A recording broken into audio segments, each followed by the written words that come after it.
आज जो जापान का यौन इस तरह बुरी तरह गिर रहा है, इसमें अमेरिका भी कूदा हुआ है उसको बचाने के लिए। अमेरिका ने कभी भी ये नहीं सोचा होगा कि ये ईरान के साथ शुरू की गई जंग हमारे एक पार्टनर को इस तरह बुरी तरह तबाह कर देगी। मैं आज एक आर्टिकल पढ़ रहा था, बहुत बड़े ऑथर हैं फाइनेंस के जिनका नाम है जिम रिकर्ड्स।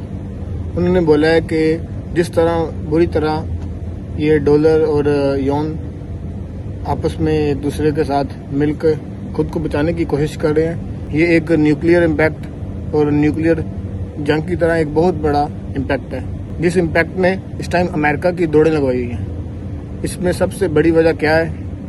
बड़ी वजह है कि ईरान, जब ईरान ने आपने हुर्मुज़ को बंद किया तो 95% जो कि ऑयल है वो ट्रेड होता है आपने हुर्मुज़ से, जिसकी वजह से जापान की इकोनॉमी बुरी तरह गिर रही है।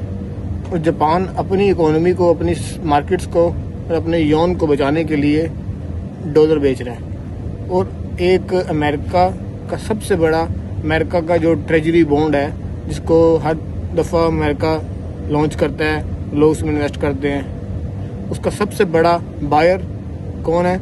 जापानीज़ 0% इंटरेस्ट पे लोन देते हैं और वही लोन लेके अमेरिका के डॉलर्स और अमेरिका की ट्रेजरी बॉन्ड्स में इन्वेस्ट करते हैं और फिर उनसे प्रॉफिट लेकर अपनी बैंकों को देते हैं और खुद भी प्रॉफिट कमाते हैं। लेकिन जब जापान का यौन क्रैश हो रहा है तो जापान गवर्नमेंट इंटरेस्ट को बढ़ाएगी। जब इंटरेस्ट बढ़ेगा तो जापानीज लोग अपना यौन निकालेंगे, डॉलर बेचेंगे। अब जापानीज गवर्नमेंट ने भी, जापानीज लोगों ने भी, जिसकी वजह से अमेरिका के लिए एक बड़ा क्रैश और उसके निफ्टी 50 गिर रहे हैं। अब अमेरिका ने अपना एक कार्ड खेला है, उसने फेड को आगे कर दिया है। फेड कोई ऐसा रास्ता निकाले जिसकी वजह से जापान भी बच जाए और डॉलर भी बच जाए।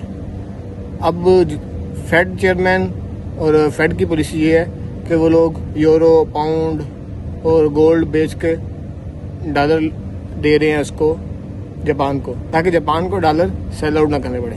अब एक कंट्री जो कि 39 ट्रिलियंस का लोन लेकर बैठा हुआ है मार्केट में, अमेरिका, वो कब तक यूं अपने यूरो, पाउंड और चीज़ें बेचकर सपोर्ट करेगा? ये अब नज़र आ रहा है कि बहुत मुश्किल है इसको कंट्रोल करना। अगर ये कंट्रोल नहीं होता तो डॉलर क्रैश होगा, डॉलर नीचे जाएगा।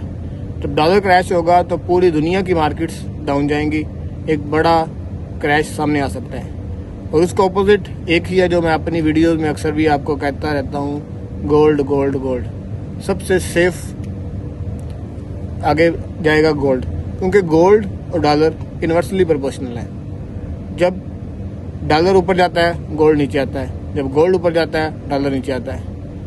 तो बड़ी बड़ी जो स्ट्रेटजीज हैं, बड़े बड़े जो स्टॉक बायर्स हैं, उनकी भी प्रेडिक्शन आजकल यही कह रही है कि buy gold for future, buy gold for future. बाकी नेक्स्ट वीडियो में मिलेंगे एक नेक्स्ट मार्केट की न्यूज़ के साथ।